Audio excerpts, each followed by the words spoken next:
Olá, você que nos vê, um feliz 2022.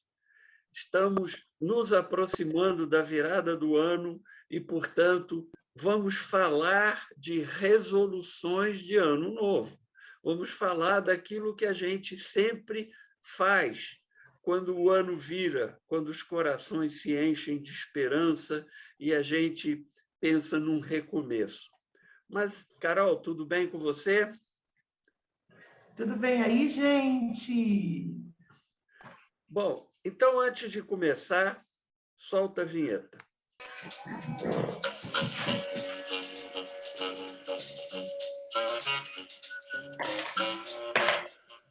Então, hoje, vamos falar de resoluções de Ano Novo. E, Carol, eu queria começar lendo um texto que eu escrevi muitos anos atrás, mas eu acho que continua bem aplicável nos dias de hoje.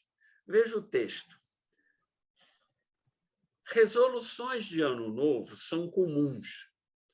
Trata-se de listas de coisas que as pessoas prometem fazer no ano que vai se iniciar, procurando melhorar suas vidas em vários aspectos. São coisas como emagrecer, fazer ginástica, fazer economia, ler mais, descansar mais, prestar mais atenção, o marido na esposa, a esposa no marido e nos filhos. E para os cristãos, que é o nosso público aqui, dedicar-se mais às coisas de Deus, ler mais a Bíblia, ir mais à igreja, estudar mais o que tem que ser estudado e assim por diante. Infelizmente, essas resoluções de Ano Novo, mesmo quando bem intencionadas, raramente acabam sendo cumpridas. Estudos mostram que menos de 10% delas viram realidade. Então, é muito pouco. E o regime para emagrecer, Carol, acaba sendo adiado para a semana seguinte. O estudo Sempre bíblico... na segunda-feira. Sempre na segunda-feira. É isso aí. O estudo bíblico fica para o próximo mês. A economia para depois da próxima viagem. Aí a pessoa vai e estoura o cartão de crédito, porque cartão de crédito é um perigo. A gente não sente que está gastando dinheiro, depois, quando chega em casa de volta, é aquela conta terrível para pagar. Aí vem o ano novo, a esperança renasce, com a perspectiva que os problemas irão embora junto com o ano velho. Mas a realidade se impõe logo depois. E tudo continua como antes, pois as boas intenções acabam engolidas pelas dificuldades de mudar e são atropeladas pelas demandas do dia a dia. As esperanças de Ano Novo se frustram, porque são irreais. Afinal, a passagem de ano não é um momento mágico. É apenas uma convenção. As pessoas querem melhorar suas vidas, mas não atacam a verdadeira origem dos seus problemas, a necessidade de mudar seu interior. As resoluções de Ano Novo são lindas e bem intencionadas, mas é apenas uma questão de tempo até que os velhos hábitos e problemas retornem. Carol, queria que você comentasse. É verdade, povo. Gente, olha, eu acho que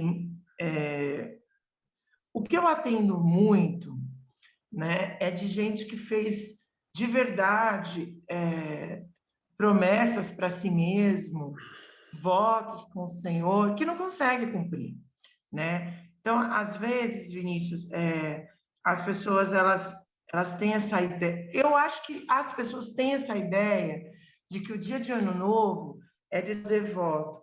O crente tem mais dificuldade.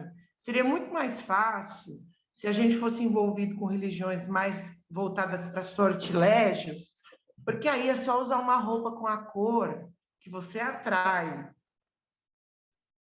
Seria mais fácil. Então, assim, e aí eu quero perguntar aos nossos ouvintes qual é a cor da magreza. Porque eu sei que tem roupa aqui, cor para dinheiro, cor para prosperidade, cor para o amor. Se tiver uma cor para emagrecer, eu quero usar. O crente trabalha com resoluções e precisa lutar para realizar. Porque Deus dá força para realizar coisas, né? Também. Mas a gente vive numa sociedade que gosta das coisas meio fast food, meio rápidas, né? E tem resoluções que não são. Então, eu insisto, para você ter resoluções de uma forma um pouco mais místicas e menos trabalhosas, você precisa buscar religiões de sortilégio, porque a cor chama, o tecido agrega. Vai pular onda, vai vestir de branco, onda, vai pular, comer vai comer, lentilha. tem que comer não sei o quê, subir na cadeira, tem todas essas histórias. É mais fácil. Né? Agora, Carol, né? posso fazer um desafio aqui sobre isso? Eu tive pensando sobre esse tema quando a gente escolheu falar sobre isso, e eu queria fazer um desafio. E é uma coisa que eu também nunca fiz. Eu já fiz resolução de ano novo, já não cumpri também, já passei por isso tudo. Quem não, né? Quem nunca? Quem nunca, né? Eu queria fazer um desafio. E se a gente, uma vez, deixasse que Deus escolhesse as coisas que a gente precisa mudar no ano novo? Em vez da gente fazer uma análise e escolher de acordo com aquilo que a gente acha que é melhor, e se a gente deixasse na mão de Deus, Deus dizer para nós, é isso que você precisa mudar para 2022. O que você acha desse desafio? Quero não. Sabe por quê? Porque Deus tem gostos questionáveis. Vai pedir coisas que você não quer mudar, né? Vai pedir aquele negocinho de estimação que a gente tem, que a gente não quer mudar de jeito nenhum, né, Carol? Não. Deus vai mexer nos negócios aí que... não quero. Deus gosta de mexer nos negócios aí que dói. Deus gosta de mexer nos negócios aí que tem que fazer autoconhecimento, admitir as coisas. Eu não quero, Vinícius. Obrigado. Vou jogar algumas coisas aqui só para você pensar. Eu já sei que você está resistente à ideia, mas eu vou colocar aqui algumas coisas para você pensar. Por exemplo, um ano de 2023 com mais autocontrole. Você acha que isso se aplica? Não. Meu. É difícil, né? É porque, assim, Vinícius, vamos pensar. Você está fazendo uma proposta que é real. Então, aconteceu comigo, por exemplo, né? O médico chega para mim e fala: você vai ficar sem andar se você não emagrecer. Se eu não botar isso na minha cabeça, toda vez que eu sentar para comer e esquecer disso, né? Assim, eu não posso comer esquecendo disso. Eu tenho que lembrar disso. Agora, se Deus disser que eu preciso ter autocontrole, eu vou ter que pedir para que Ele puxe os pratos, né? Para que Deus, o Senhor quer que eu tenha autocontrole? Você vai ficar passando comigo, para mim, com pudim? Eu tenho que aprender a dizer não? Eu tenho que aprender. Gente, a vida vai dar esse momento para a gente, né, Vinícius? A gente tem que aprender a dizer não. Nós precisamos resistir às tentações, resistir ao diabo. A palavra diz: resistir ao diabo e ele fugirá de vós. Quer dizer, se você não tomar a decisão de autocontrole, você não vai conseguir se posicionar.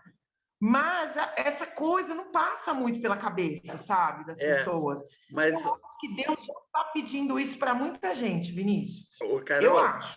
Olha só, vamos lembrar do Pai Nosso, né? Quando Jesus diz assim: e não nos deixes cair em tentação, mas livrai-nos do mal, né? Então, ele tem que pedir a Deus. Você quer ter autocontrole? Você tem que pedir a Deus. Você está indo num... Vou sugerir alguma coisa. Você está indo num almoço, né? Chega lá, você sabe que vai ser um almoço legal. Você vai, por exemplo, na casa da minha sogra, que cozinha maravilhosamente bem. Você vai ter que, antes de ir, pedir: não me deixe cair em tentação, me dá autocontrole, que eu como só aquilo que é bom e saudável para mim. Mas há um outro tipo de autocontrole também, Carol, que a gente precisa ter, e esse, para mim, é mais difícil. Eu confesso que o da comida, para mim, não é tão difícil assim, mas, para mim, é mais difícil o outro autocontrole. Acontece alguma coisa que te desagrada, alguém faz algo que te desagrada, e você imediatamente estoura, quando não deveria estourar. Deveria ter mais, respirar fundo, contar até 10, né? E não dar uma resposta atravessada, não dizer o que não deveria dizer. Esse autocontrole é difícil. Para mim, é mais difícil que o da comida, porque o da comida eu posso me preparar para o momento que eu vou me expor à tentação. Mas esse aí é mais complicado, porque ele vem no momento inesperado. Ele vem, você não está imaginando, vem lá alguém, aperta o teu botãozinho e você diz ou fala e reage como você não deveria. E aí depois você fica: meu Deus, por que eu falei daquele jeito? Por que eu não tive um pouco mais de, né, paciência, por que eu não tive mais controle sobre mim mesmo? Esse eu acho duro na queda. E é um autocontrole, Vinícius, eu queria falar mais sobre isso.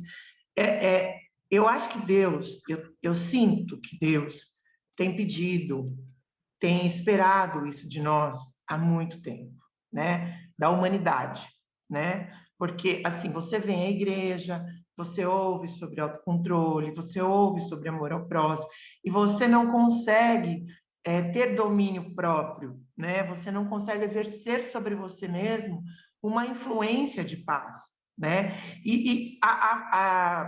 Um exemplo muito evidente que a gente vê mais no cotidiano é o trânsito. O trânsito é um exercício de autocontrole. Sim. Tinha um desenho antigo, se vocês gostam da Disney, do Pateta, é um dos meus personagens favoritos. Nos anos 50, a Disney fez uma série de desenhos individuais, abarcando outros personagens.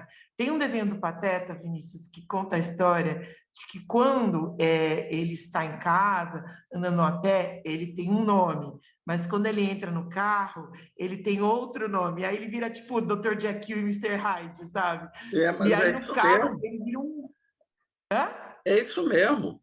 A minha mulher mesmo, ela entra no carro, vira o exemplo de tensão. Qualquer coisa incomoda, qualquer coisa... e às vezes eu falo para ela: nós estamos passeando, não temos hora para chegar, não temos nenhuma pressão maior. Se o da frente atrasou a gente, deixa. Se o cara saiu e não devia ter saído, deixa rolar. Isso, para mim, esse caso é mais fácil, o do trânsito. Mas tem pessoas que é insuportável, a pessoa não aguenta. E tem chegado a níveis exorbitantes, né? Você sabe que eu estava chocada, porque eu estava andando de Uber com um senhor tão simpático, tão agradável, né? E aí ele começou a dizer para mim que o motoqueiro fechou ele sumiu, ele não sabe o que aconteceu na hora que o motoqueiro provocou. Ele falou assim: o motoqueiro me provocou. Eu falei: mas uma fechada sempre é uma provocação ou às vezes é um instinto meio que desastrado? Ele falou: eu não sei. Eu sei que quando eu dei por mim, eu estava dando um murro no cara de pé, eu tinha quebrado o capacete dele no chão. Eu olhei para aquela pessoa, eu não imaginei aquela pessoa naquela cena. E aí tem gente que mata o outro no trânsito. Pô, esse é o perigo de Sim. você andar armado, né? Numa hora dessa, você perde a consciência das coisas, puxa a arma e dá um tiro no outro. Então, a palavra de Deus tem muitos textos sobre autocontrole e domínio próprio, né, Vinícius?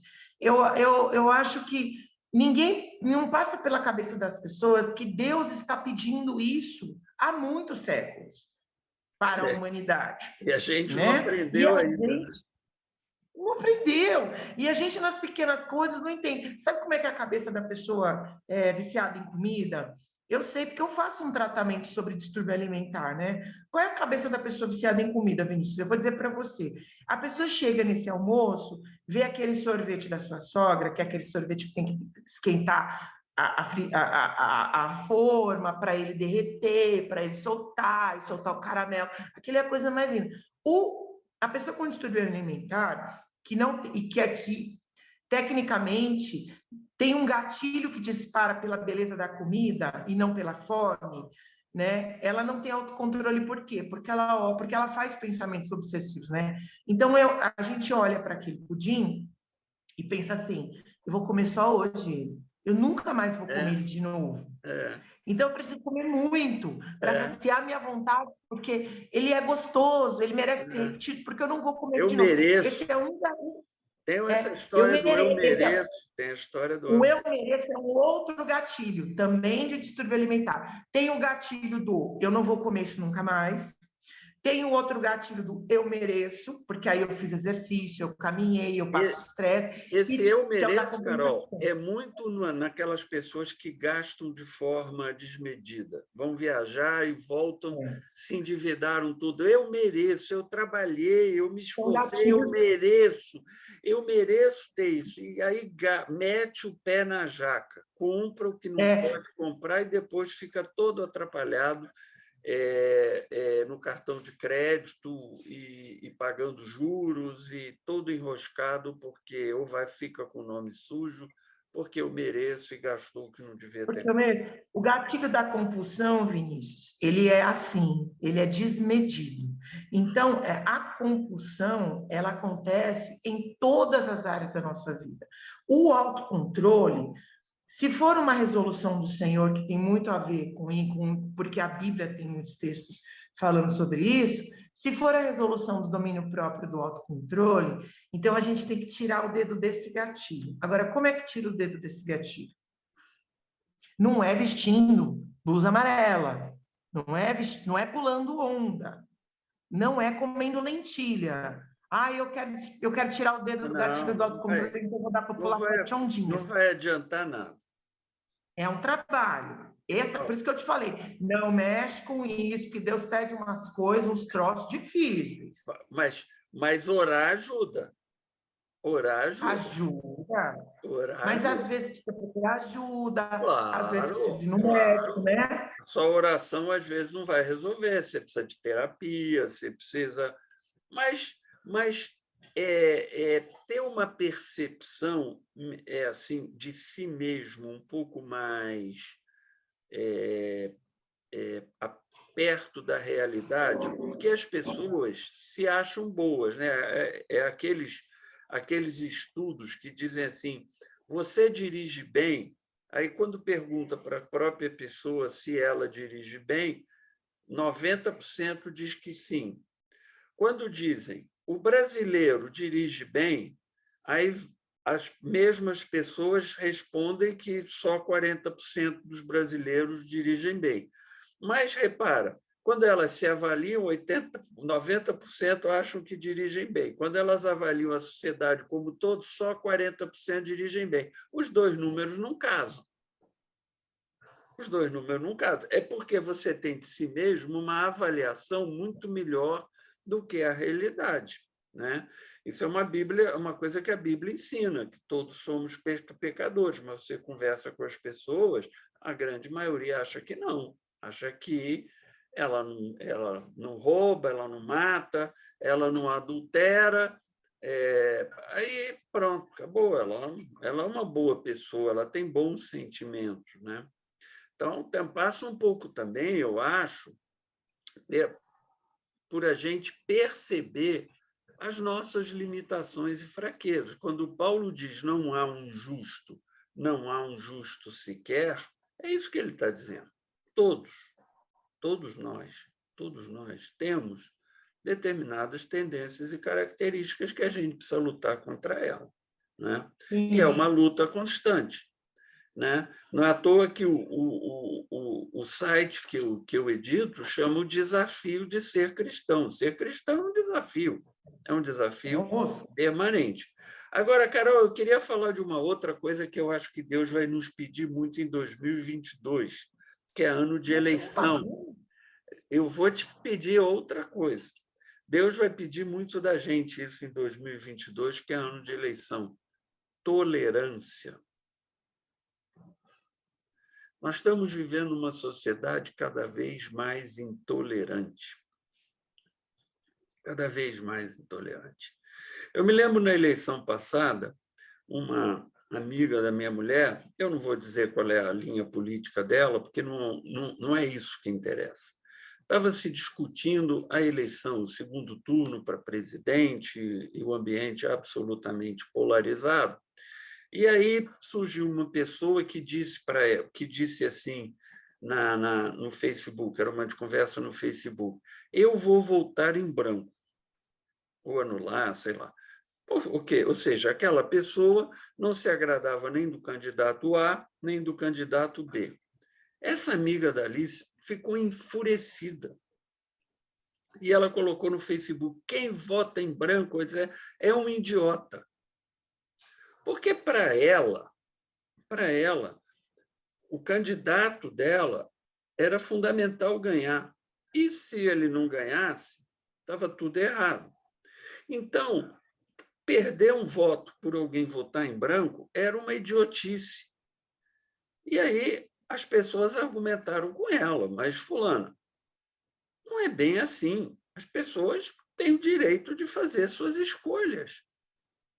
Então, gente, a gente vê intolerância, começa no time de futebol, né? que o meu time é sempre o melhor, é sempre o mais bem intencionado, os meus jogadores são santos, e o jogador do outro time é sempre os bandidos, os demônios, etc., etc., etc. Né? E continua na religião, né? A minha igreja é santa, Deus está na minha igreja, na igreja do outro não está, né? Ali é o herege, ali o cara pensa diferente de mim, ele é o instrumento de Satanás. Já me falaram, já me acusaram disso no site, né? E na política, então, chega no extremo, as famílias brigam,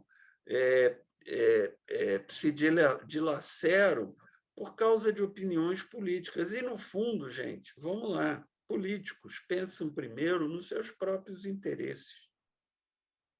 Isso é o que a história mostra. Você vai brigar com o irmão, com o filho, com o tio, com a mãe, com o pai, por causa de um político que amanhã muda de opinião e desdiz o que disse antes, descumpre a promessa que fez. Porque fulano vai acertar o Brasil.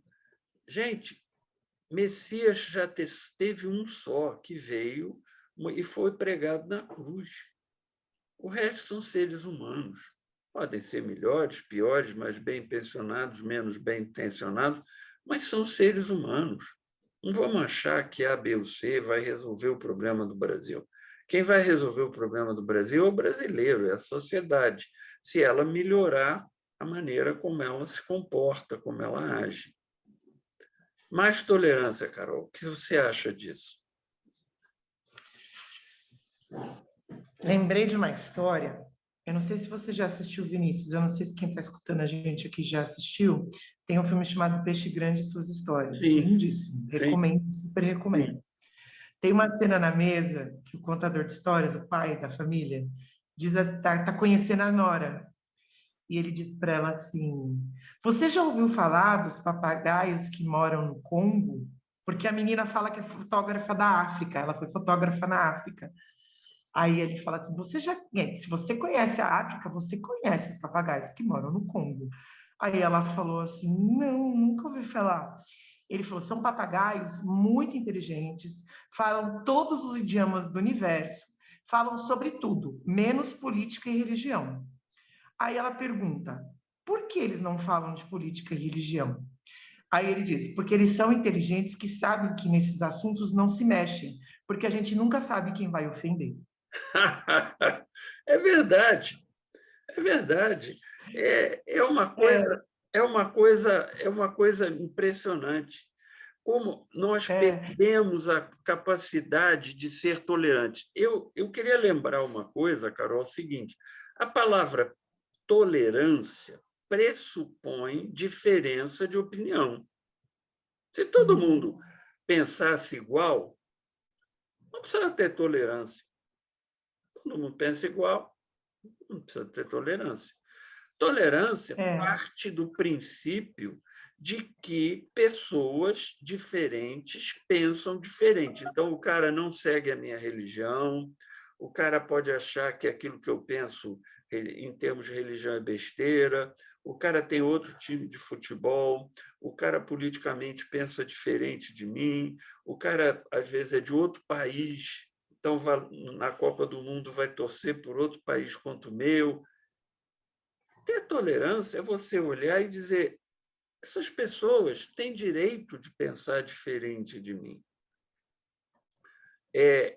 Claro, se elas fazem escolhas erradas, políticas, na religião, elas vão pagar o preço por isso.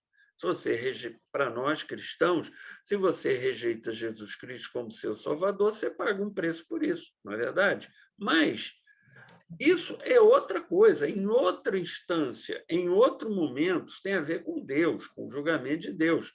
Aqui nesse mundo, a pessoa tem todo o direito de não concordar com Jesus Cristo. Agora, também é tolerância eu pedir que a pessoa respeite que Jesus Cristo, para nós, é uma figura sagrada. Aí vem gente que acha que está fazendo gracinha, como um especial de Natal recente, e trata Jesus Cristo com absoluto descaso. Isso também é intolerância, porque, para mim, Jesus é sagrado. E tratar Jesus com desrespeito é uma intolerância comigo. A pessoa está sendo intolerante é. comigo. Ela tem que olhar e entender que, da mesma forma como aquilo que é importante para ela, ela não gostaria de ver desrespeitado, eu, como cristão, também não quero ver Jesus desrespeitado. Então, Uhum. as pessoas perderam essa capacidade, Carol. Esse mundo está ficando muito estranho. Eu só fico, eu digo para vocês assim de experiência própria, que como pastora, eu parei de falar sobre as minhas opiniões sobre certos assuntos, principalmente ligados à política, sabe? Porque, como pastor, eu exerço uma certa influência na vida das pessoas. Então, minhas opiniões nesse quesito, elas são um tanto quanto ouvidas, né, com esse tom. Em segundo lugar, porque eu não tenho paciência. Porque se eu falo uma coisa que eu não concordo com alguém, ai, vira uma encheção de saco tão grande. Ó, para você ter uma ideia, no ano passado, eu estava sentada, eu não me esqueço disso, eu estava sentada numa lanchonete e tinha uma moça panfletando. Ano passado não, antes da pandemia, porque não podia, no ano passado não foi. Foi antes da pandemia, que a gente podia tocar as pessoas e pegar coisas na rua, né? E aí a moça estava panfletando um santinho, né? Aqueles panfletinho com foto de político, com um político X lá, que era o político que ela estava. Ela estava cheia de adesivo, ela estava com um chapéu na cabeça, então ela estava bem focada trabalhando nisso, né? Ela me entregou, eu fiz assim, não, obrigada. Ela disse assim, já sei o que você é, e soltou um comentário do tipo que eu sou de partido contrário. Eu falei para ela assim: quer dizer que só porque eu não quero pegar o papel da sua mão, você vai me xingar e dizer que eu sou adepta de partido X? Isso não é intolerância sua? Aí ela já começou, tipo, ela não me escutou. Sim, Então, assim, o sim. problema da intolerância, Vinícius, não é a discussão em si. O problema da tolerância não é a discordância em si, porque assim, para eu tolerar, eu preciso concordar, porque eu tenho preguiça de discutir. Não, o problema não é esse. O problema é que você não escuta o outro. Isso mesmo. Então, Não, e ela emitiu um demoniza o outro. julgamento, E o outro, se o outro demoniza o pensa outro. diferente, o outro é o demônio.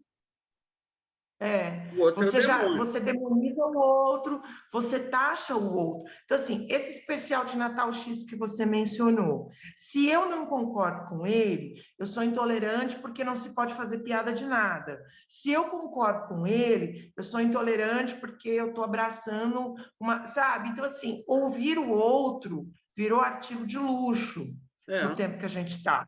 Então, eu, por exemplo, parei de falar. Se você olhar minhas redes sociais, eu não Isso, tenho nada de cunho político. isso é muito Não é ruim, né? porque eu.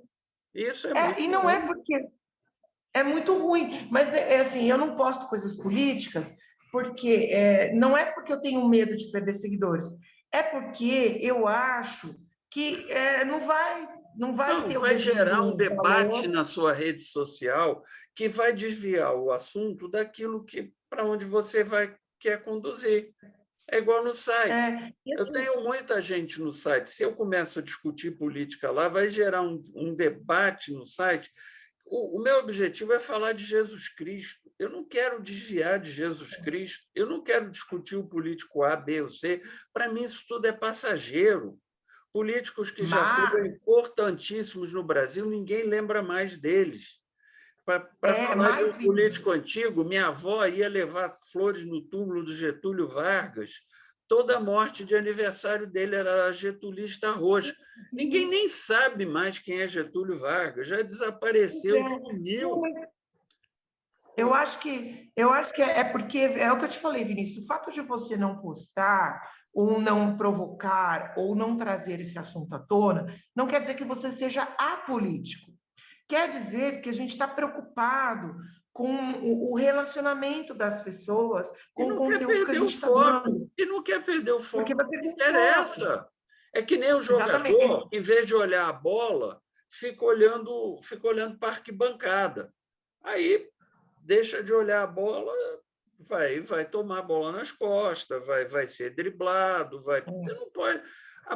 Para mim, olhar a bola é eu pensar em Jesus Cristo, que é isso que me interessa fazer, entendeu? Agora eu Então, queria te mas dar a um. tolerância, ah, Fala, a termina. tolerância que Deus pode estar pedindo da gente é um domínio da escuta e da fala, né? É ligar o filtro, é contar até 10, é não sair dando murro e perguntando depois, né? Tem a história do homem do macaco. Hoje eu estou bem histórica, bem poética, sei lá. Você está, É, você meu está. pai, meu pai contava uma história. Meu pai conta, na verdade, quando a gente está falando sobre falta de paciência e falta de tolerância, uma história de um cara que furou o pneu do carro e ele precisava de um macaco para trocar o pneu. Essa E história é aí alguém maravilhosa. passou por ele e disse, hã? Eu conheço, essa história é maravilhosa. Alguém disse que tal lugar tinha uma mecânica. Esse cara pegou a chave do carro, trancou o carro, travou as portas e foi andando até essa mecânica. E no caminho ele começou: mas eu tô com mau vestido. Mas eu não tenho muito dinheiro.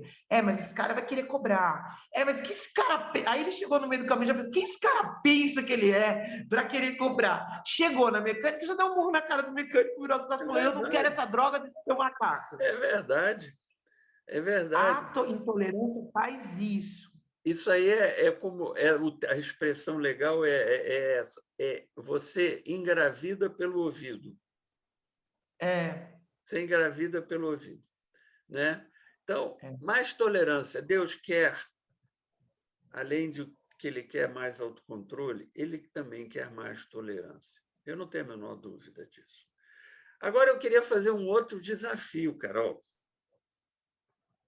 E se Deus vem e pede, meu filho, minha filha, para 2022, eu quero que você tenha mais confiança em mim.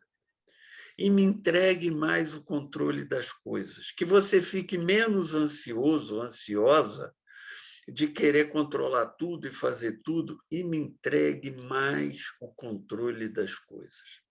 E aí? Ele já não está pedindo isso faz tempo, Vinícius.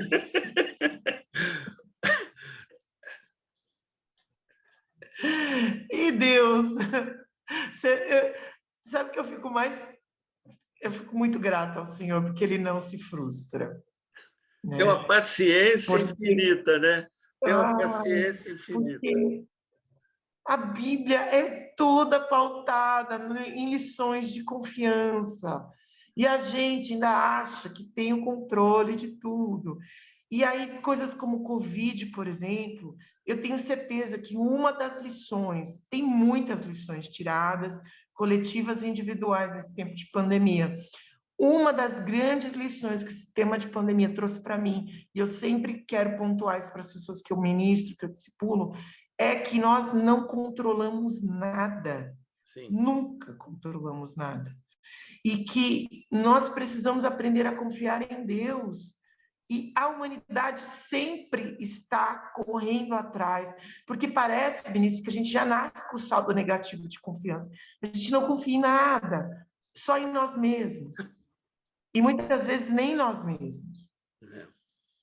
É uma coisa, tem aquela história que eu já falei sobre isso algumas vezes, tem texto falando sobre isso, já dei aula sobre isso, que é aquela história de você fazer a caixinha. E você coloca um título numa caixinha e você coloca assim, entregue para Deus. Aí vem uma preocupação para você, uma coisa, você ora, depois escreve um bilhetinho, a sua preocupação, dobra e joga dentro da caixinha. E aí, quando passar os dias e aquela preocupação volta, você diz, gente, eu estou pegando o bilhetinho de dentro da caixinha e pegando de volta. Eu estou tirando da mão de Deus e pegando de volta para mim.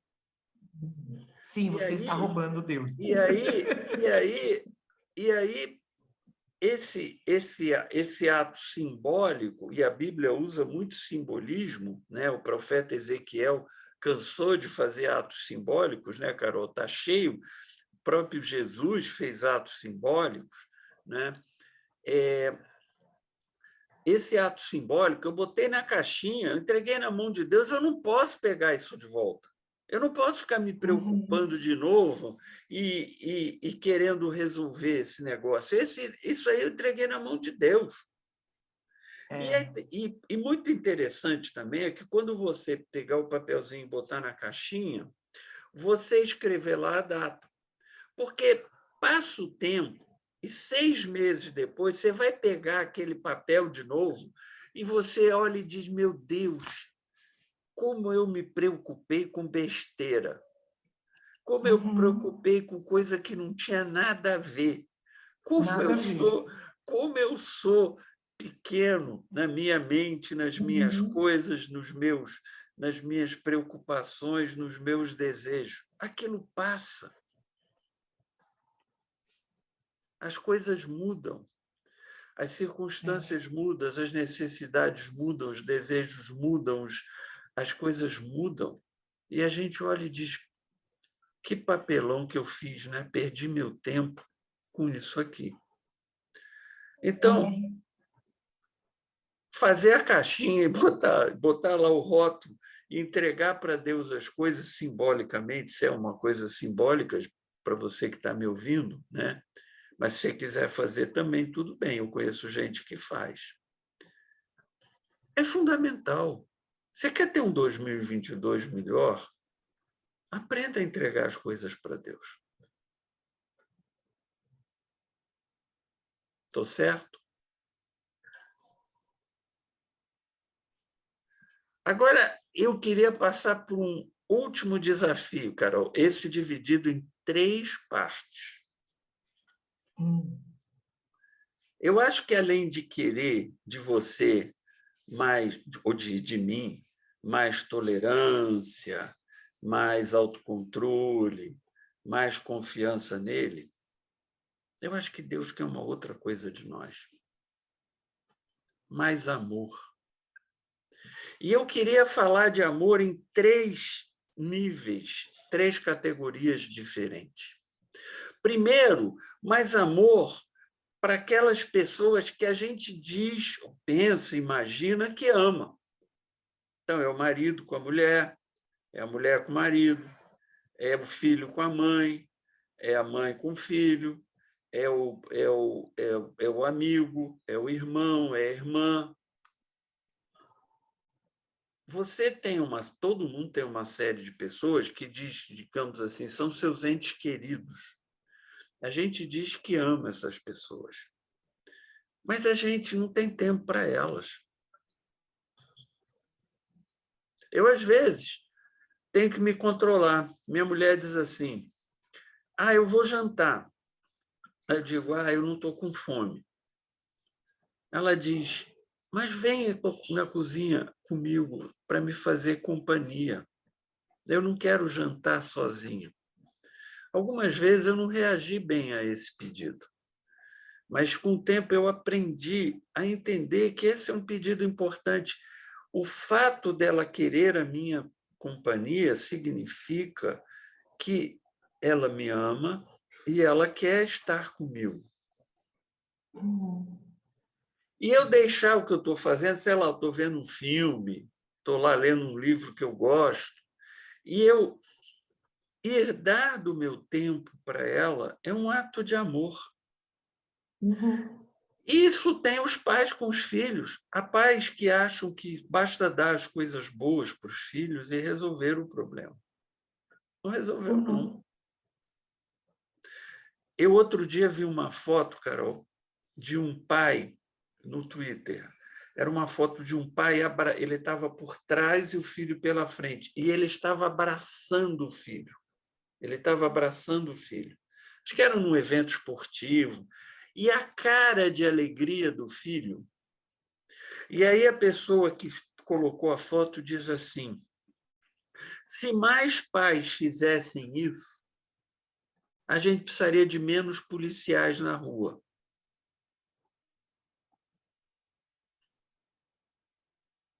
E é verdade.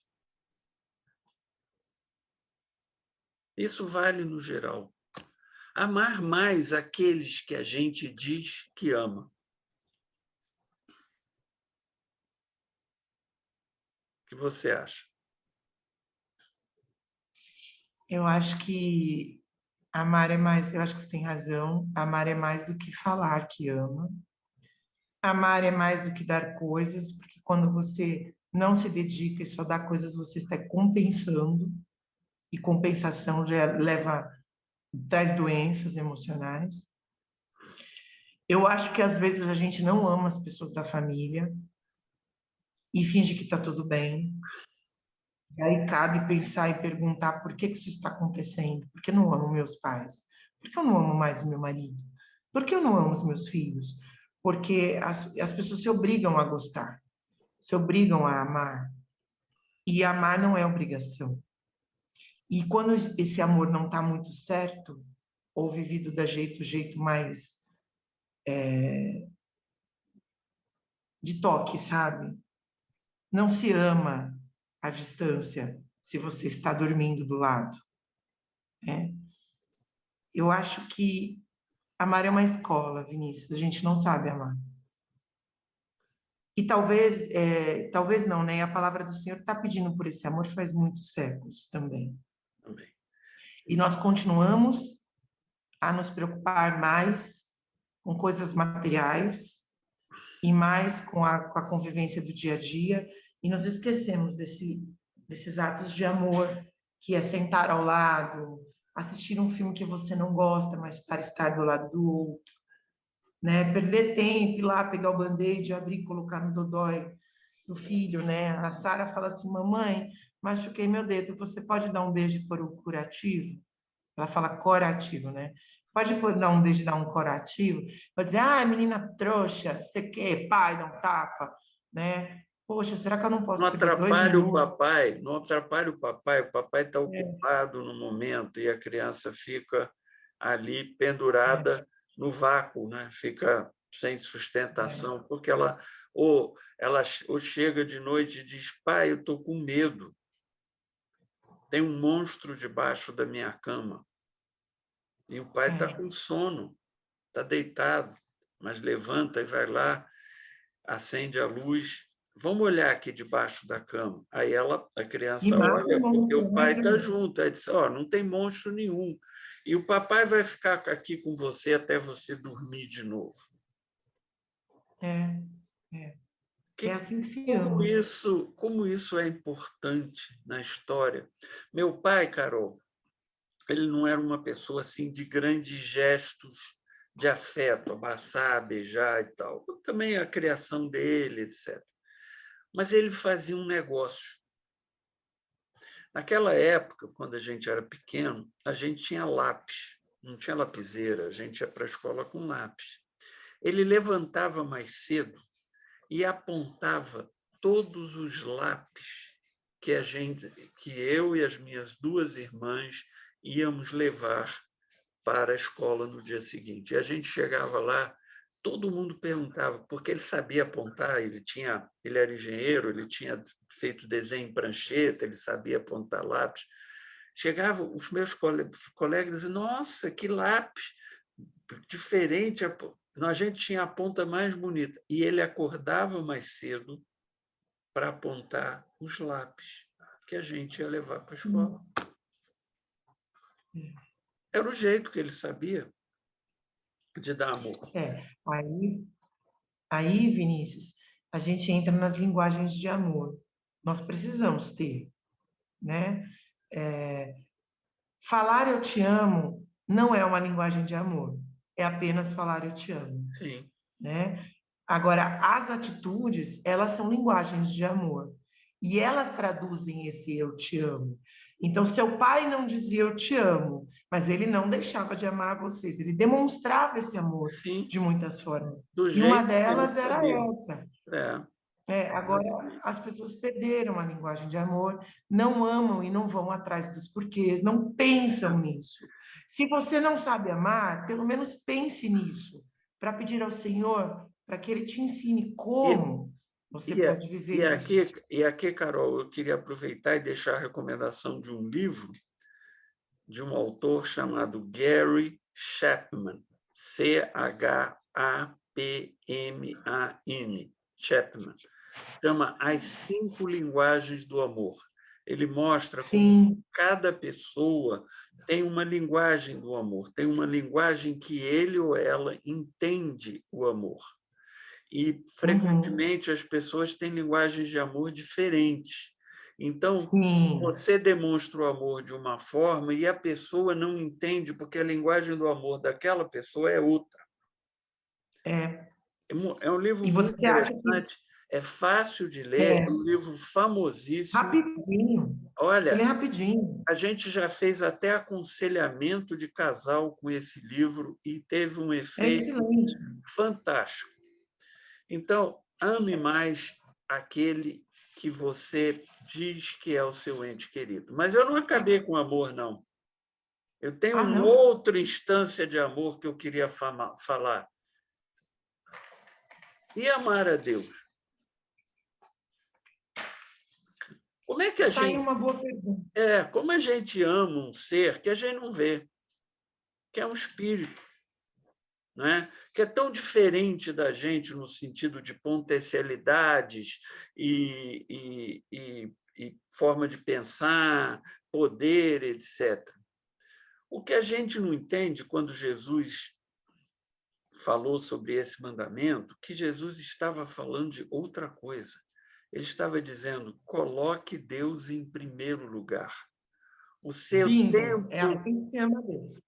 O seu tempo para Deus não pode ser aquele que sobra. Depois que você fez tudo que você tinha que fazer, aí sobrou 3 minutinhos, aí você vai e faz uma oração corrida, ou abre a Bíblia e lê um versículo meio ali, meia boca, etc. Você dá para Deus o tempo que sobra. Quando sobra. Se não sobrar, você não dá. Quando sobra. E aí, Carol? O que você acha disso? Isso que eu ia perguntar para você, né? As pessoas já se perguntaram como é que se ama a Deus?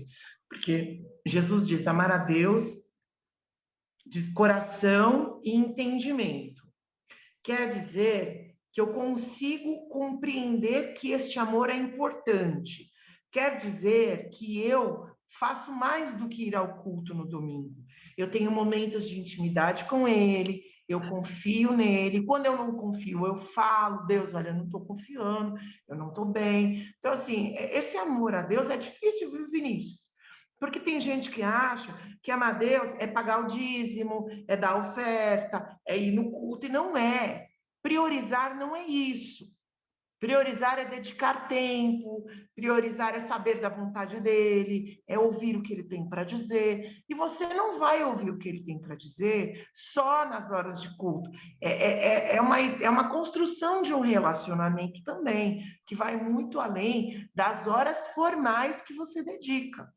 E você tem a ciência disso, tem o entendimento disso, e sabe que teve experiências com ele que vão te marcar para sempre. Exatamente. Esse é o amor de alma. Esse é exatamente. Né? Não é fácil. Não é fácil. As pessoas acham que aí é o culto, é pagar oferta. Se fosse assim, eu não vejo muita diferença de pular onda, de comer granola não, lentilha, né? De comer lentilha. Então, assim, eu De acho vestir que de é um branco, amor. né? De vestir de branco. É De a vestir de mesma coisa. branco. É um amor que é mais do que fazer certos rituais. É viver uma intensidade, uma intimidade de relacionamento que vai além dos né? É rituais. buscar. Eu tenho um É texto no buscar. site que eu falo que a relação da gente com Deus é como uma dança. Uhum. É como uma dança. Então, às vezes, você, normalmente, pelo menos antigamente, quem tirava para dançar era o homem, né? Exceto numa festa que tinha, que as mulheres tiravam para dançar. Era combinado que as mulheres que eles tirariam para dançar. E agendamentos, né? E a gente tira Deus para dançar. A gente diz, eu quero ter uma relação com você. Vem dançar comigo. E Deus vem. Deus vem. Deus vem.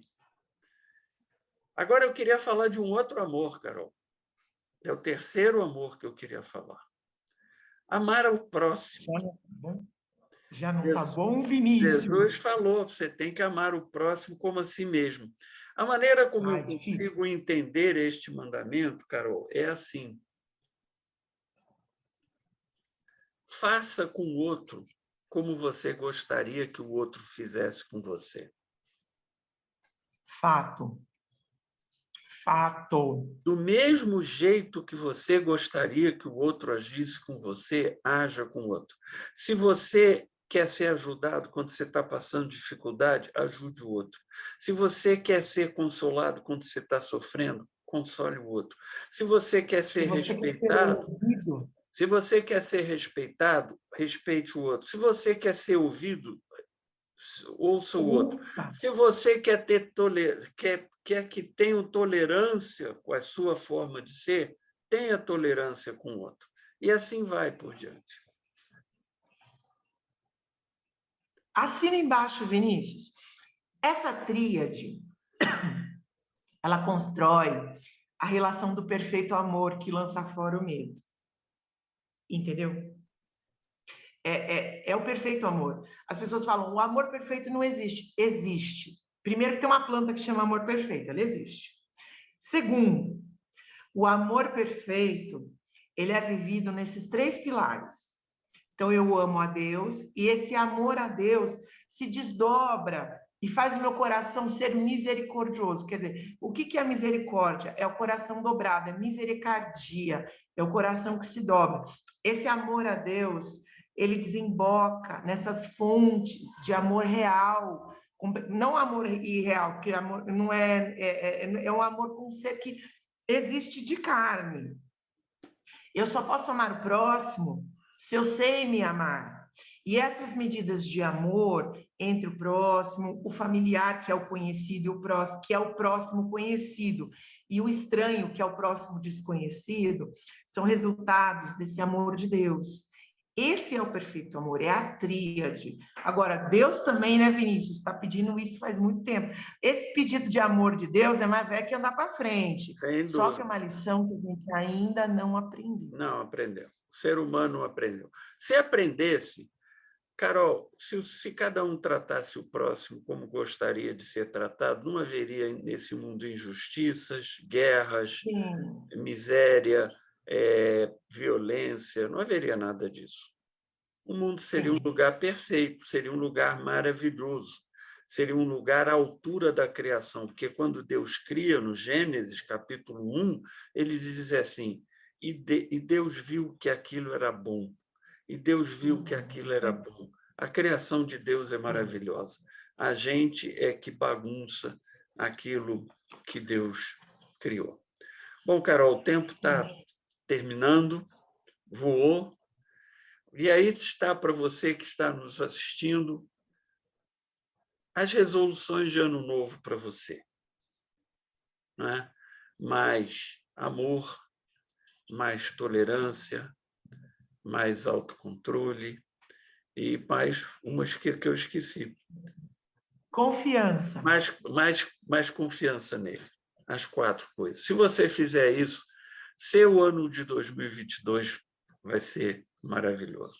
Carol, vamos orar? Vamos! Feche seus olhos aí. Senhor, nós não acreditamos em leis de atração, em sorte. Nós acreditamos que podemos tomar atitudes para mudar a nossa história e o Senhor faz a parte do sobrenatural.